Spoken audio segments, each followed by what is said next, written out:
we were discussing the manner in which the British established the early nucleus of imperial power in Bengal. And we said that 1765 was an important turning point, since it gave the company access to local revenue, and it gave the company a certain space in the political system. In this episode, we are going to examine how, from this nucleus of power in Bengal, which of course included parts of Orissa and Bihar as well, the company began to move westwards by gradually establishing its control over Awadh. Now, historians, of course, are divided over the issue of why this westward expansion. Some people argue that it was largely to protect the nuclear zone in Bengal, that control over Awadh was needed to ward off the Marathas and the Rohillas moving from the west. Others would argue that in the process of establishing some kind of political control in Awadh, interest also began to develop. The company was interested in the revenue of the province. Company had certain financial advantages.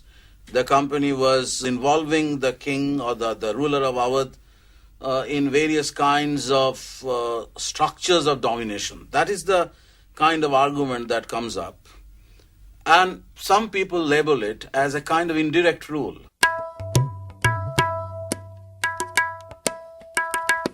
In 1765, even after the defeat of Shuja-ud-Dawla, the Awadh administration was not directly taken over by the company. The company allowed Shuja to function, to allowed him to reorganize his administration, but the real control began to be exercised from behind by the company. So this is what is called indirect rule.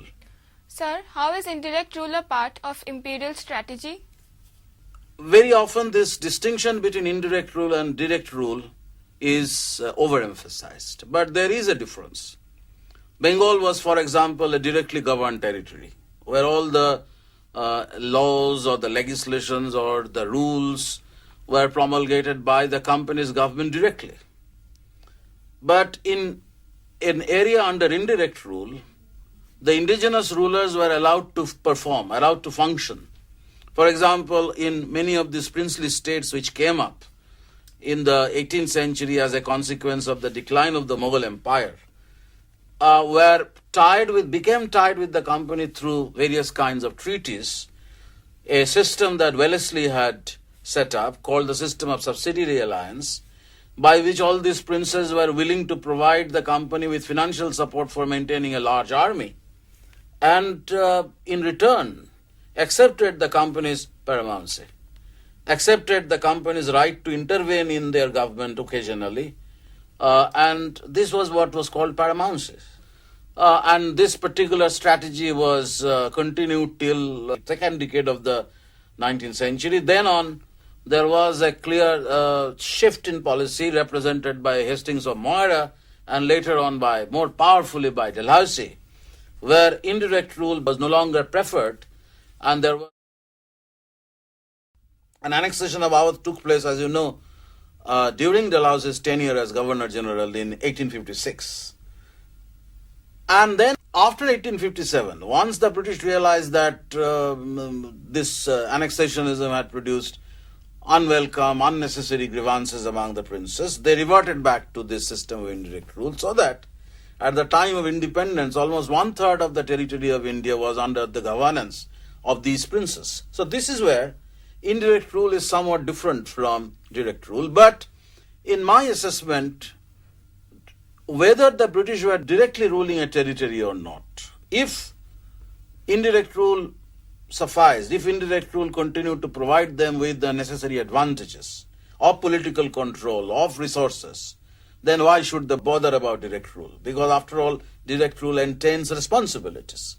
So that is the reason why very often indirect rule was preferred because of the certain kind of advantage that the British had in maintaining control. So that is the kind of explanation that one can give about the notion of indirect rule, and this particular strategy of establishing an indirect rule in Awadh was followed from 1765 onwards. And as you know, Shujā-ud-Dawla virtually became a subordinate ally of the British. And it involved a very important alteration in the status of Awadh as a state. Awadh was not a mean princely state, was not a mere successor state. The ruler of Awadh was the wazir of the emperor, the hereditary wazir. When Awadh becomes a subordinate ally of the company, particularly after that treaty of 1765, it certainly involves, as you can anticipate, a very significant change in Awadh's status. So this is something which needs to be grasped. You can realize how this status was changing. But sir, how was Awadh's status transformed into an ally of the East India Company? It's a direct answer. It's pretty visible, but because after all, the Mughal combination suffered a decisive defeat at Buxar. So Shujā-ud-Dawla had to accept the terms that the British were offering. But that was not the end of it, because after that, there were other devices, other instruments of control that the British began to adopt over time in order to deepen their hold in Awadh, in order to exert greater amount of control over Awadh's government, and in order to therefore turn the Nawab virtually into a subordinate ally. So the process that had begun during Shujā-ud-Dawla's reign as the ruler of Awadh, as the Nawab of Awadh, continued through the later half of the 18th century and then in the early part of the 19th century, continued till Awadh was formally annexed. The point that I am trying to make is that one has to look at the long process through which Awadh's status was transformed into a subordinate ally and the greater amount of control that the company began to exercise over Awadh's government, so that the annexation of 1856 didn't make much of a difference. Already the company was very much powerful, was dominant in Awadh. It is important to look a little more deeply into the kind of strategies, the kind of instruments or the devices that the company had adopted in order to deepen their control in Awadh and in order to exercise a greater amount of invisible control over the Nawab himself. So one of these favorite devices was the renewal of treaty. It is very ironical that each time a Nawab succeeded, he had to sign a new treaty. So no treaty was sacrosanct. So the Treaty of Allahabad was not sacrosanct. Once Shujā-ud-Dawla died, a new treaty had to be negotiated by Shujā-ud-Dawla's son Asaf-ud-Dawla. So Asaf-ud-Dawla had to concede many things. Asaf-ud-Dawla had to give them extra financial privileges, increase the amount of subsidy that the company demanded from the Nawab in order to maintain a large army. We have just said that one of the main arguments was that the company was interested in Awadh to create a buffer against the Rohillas and the Marathas moving from the west. So on this ground, the company wished to maintain an army using Awadh's revenue. And every time a new ruler came in, and every time a new ruler succeeded, the passing one, a new treaty had to be signed. And every time a new treaty was signed, the company demanded extra money. So, and you are familiar with the sordid story of Chait Singh of Benares. In 1775, when Asaf-ud-Dawla succeeded to the throne vacated by throne of Shujā-ud-Dawla, who died, Asaf-ud-Dawla had to comply with Hastings's pressure of seizing the hidden wealth of the Begums of Awadh. So it was a very sordid affair. It happened in the early part of the 1780s. Benares was ceded to the company in 1775 at the time of the renewal of the treaty with Asaf-ud-Dawla. And Benares also led to a sordid affair with Chait Singh. The Chait Singh who was a feudatory of Awadh, who rebelled against this increasing demand by the company on on his financial resources, and therefore the rebellion took place and Chait Singh ultimately fled to Gwalior. Think of 1797 when Asaf died and Wazir Ali was the legitimate successor, but Wazir Ali was then removed. Sadat Ali Khan was brought back, was installed in the throne in the place of Wazir Ali, who was known as the rebel Nawab of Awadh, who didn't accept company's terms, and ultimately the company decided to remove him. So Sadat Ali Khan signed a new treaty whereby a certain territory of Awadh, including Rahilkhand, Doab and Gorakhpur, had to be ceded to the company. So you can see the size of Awadh was also shrinking. Ultimately, it was basically the region surrounding Lucknow and Faizabad, the core area. But Rohilkhand passed into the company's hand. It is very important because Rohilkhand was annexed to Awadh only a couple of decades earlier, when the company and the Nawab were great friends. So historians describe it as fatal friendship, because this kind of friendship, which actually leads to the shrinkage of the territory, depletion of financial resources, the growing control of the company over the revenue of the state, the growing intervention of the company in administration, the growing privileges of the company. For example, the company's officials or people who are dependent on the company were virtually exempted from our system of justice. Some kind of extraterritorial right that the company's servants managed to acquire. And that was also extended to company's dependents. Whoever the company chose was exempted from creating extraterritorial privileges, establishing commercial hegemony, getting involved in revenue administration, slicing away territory from the Nawab's control and adding them to directly ruled territory of the British.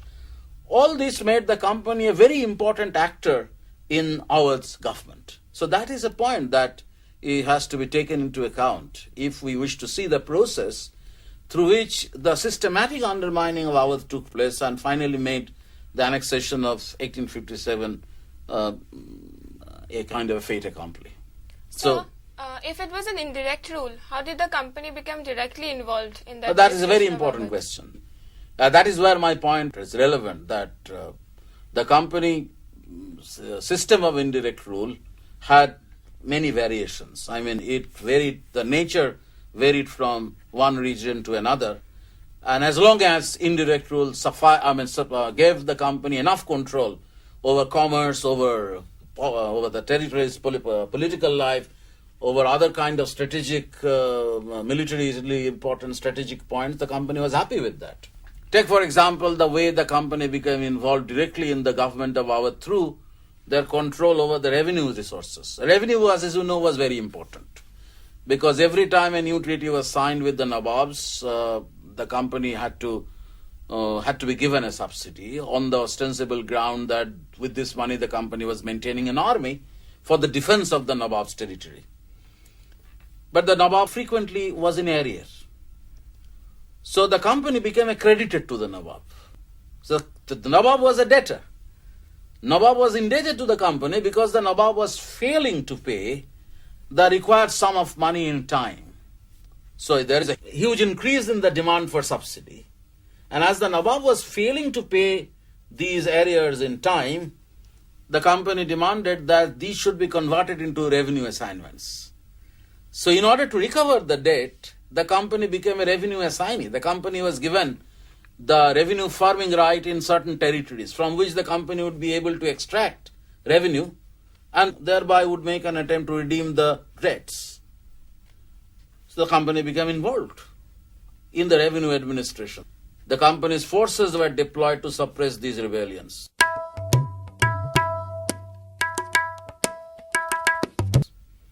The company started directly controlling the appointments in crucial administrative positions. Supposing the Nawab had preference for one individual and the resident didn't have this preference, the resident would move the Calcutta authorities to persuade the Nawab to change the appointments.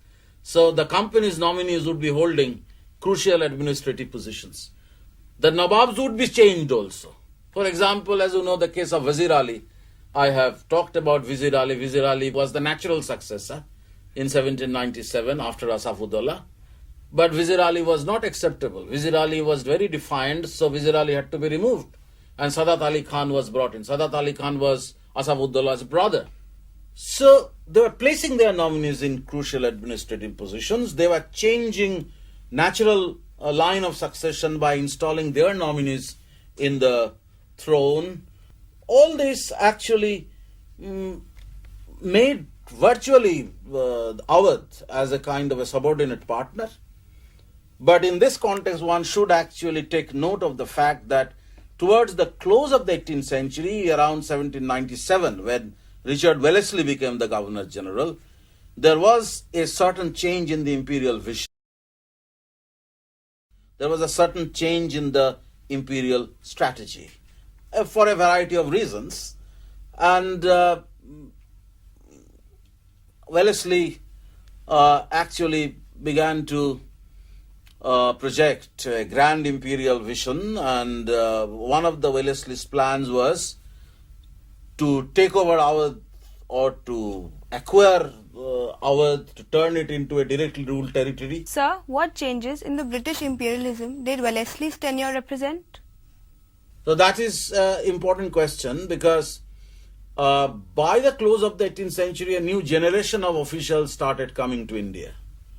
The early officials were merely merchant adventurers. They came to India, they wanted to make some money, they wanted to go back to England to live the life of nabobs. But as 18th century drew towards its close, a new crop of officials began to come to India, who had grand imperial vision. Aristocrats. Marquis of Wellesley was a British aristocrat. Cornwallis was a member of the British aristocratic elite. So these aristocrats imbibed grander imperial vision, regardless of whether these new territories which they wished to acquire would generate profits or not. Not so much mindful about commercial profit, more interested in territorial expansion. And Wellesley was one such person who didn't mind if the company lost a few shillings or a few pounds in order to carry out a forward policy. And in the process of carrying out a forward policy, Wellesley had many schemes. I mean, the subsidiary alliance was one of them. But Wellesley's plan for Awadh was somewhat different. He had a certain idea about how to acquire Awadh as a directly governed territory, how to make Awadh a directly governed territory.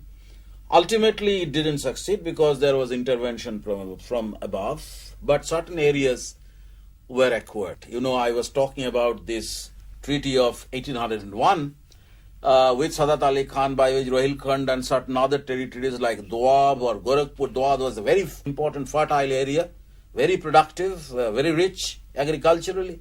Gorakhpur, all these areas became a part of the company's directly ruled territory and formed the province of northwestern provinces. That was a territory which became the directly ruled territory under the direct rule of East India Company, and Awadh's size contracted. It is also very interesting that at a time when Awadh was becoming increasingly insignificant, was only nominally independent, was virtually losing control over their own men and money, Gazi-ud-din Haidar, who became Nawab in 1814, assumed the title of the Padshah. And this is one of the great ironies of history, that a Nawab who virtually had lost control over his men and money wished to project himself as the Padshah, the emperor of the world, the ruler of the world. And some people say that this was an attempt to camouflage the weaknesses of the government. But Sir, is this the significance of this particular event? no, we do not know exactly what the significance was, but we can guess. I mean, one answer should be that as the Nawab increasingly realized that the entire office had become completely important in the presence of the British resident, the British resident had emerged as the real controller of affairs in Awadh. He wanted to comfort himself psychologically by acquiring the title of the Padshah. But I would say that there was a hidden British agenda as well. Because if the Wazir of the Emperor could be persuaded to proclaim himself as the Padshah, competing with the status of his own master, the Mughal Emperor, or at least theoretically, then the British agenda of desanctifying the office of the empire, the office of the Mughal emperor, would succeed. So it seems that secretly the Nawab was, although the British publicly disowned this measure, or this particular event of the Awadh Nawab acquiring the imperial title of the Padshah, secretly they might have encouraged him to acquire this title in order to desanctify the Mughal imperial authority. And as you know, that from the early part of the 19th century, the British had this habit of addressing the Mughal emperor merely as a king of Delhi. There was a deliberate design on the part of the British to undermine the status of the Mughal emperor. So maybe it was a part of that great design that the British had already begun to develop in order to expand further westwards towards Delhi, in order to establish its control over northern India, and then from northern India further west in Punjab. So that is the kind of territorial ambition for establishing a far larger territorial empire. So the kind of structural change that you can see in Awadh happening during this period when the rulers of Awadh were nominally independent, but were losing their control over men and money, the office of the resident was becoming increasingly powerful. And the power of the resident was becoming more oppressive from the early part of the 19th century. It is very interesting that that was the time when the residents had begun to force the Nawab to give them loans. So the company was becoming the loanee, becoming the debtor. The Nawab was the creditor. And this was one way of extracting money, that you give me loan. And the Nawab was forced to increase the amount of loan on condition, and the Nawab imposed this condition that you return this loan, although the rate of interest was very low, much lower than the market rate. The company needed money. They could force the Nawab to give them the loan, and the repayment was be made on the basis of a very low rate of interest. But the Nawab introduced a condition that you repay the interest in the form of a certain guaranteed pension to their dependents, to the dependents of the Nawab. So in the process, the repayment of the interest on loan was creating a vested interest through which the resident was becoming powerful. Because the Nawab's dependents, the aristocrats in the Awadh court, were interested to become the guaranteed pensioners, or the guaranteed pensioners who would receive the interest on the loan that the Nawab had given to the company. So in this manner, the resident was becoming a key person. The resident had the ability to control a large army. He was disbursing their salary. The resident was actually, on the basis of the interest that the company was expected to pay to the Nawab, was making money available for the noblemen of Awadh. So he was attracting noblemen to his own court. The resident's court was competing with the Nawab's court in splendor. He was able to create a loyal and pliable clientele. So the Nawab lost his control over his own men and money. So if you look at this process, of how the company was establishing itself as a key factor in the administration of Awadh, how territories were sliced out, how the territory of the Nawab was shrinking, how the resident was becoming an alternative focus of authority to always trying to undermine the status of the Nawab, then you can see that despite indirect rule, the company was the master. So when the annexation took place in 1856, it only formalized a change that had already taken place through the course of the early part of the 19th century. Gradually, the company was becoming more powerful, and certainly the company would be more powerful in 1819 than it was in 1760s. So it's a gradual ascent of power on the part of the company in the region. The company was interested in slicing away territories from the control of the Nawab, and Awadh was going to emerge as the stepping stone, as we were saying in the very early part of the lecture, stepping stone for expansion towards the west. So if you are looking at imperial expansion in northern India, if you are looking at the process through which the early nucleus of power was being slowly transformed into the grand empire of India, Awadh certainly significant. And Awadh's integration into the system of control of the company synchronized, as you know, with two major happenings in British imperial history in India. One was the complete destruction of the independent Sultanate of Mysore, which happened in 1799. You know, the 1799 was the Battle of Seringapatam, Tipu's defeat. And in 1818, the last resistance of the Marathas disintegrated. The Maratha combination suffered. The major defeat in 1818, the Maratha Confederacy collapsed. The British conquest of Maharashtra began. So to these events, we have to look, we have to study these events in order to get a comprehensive picture of how the dominion in Bengal was turning into the Empire of India.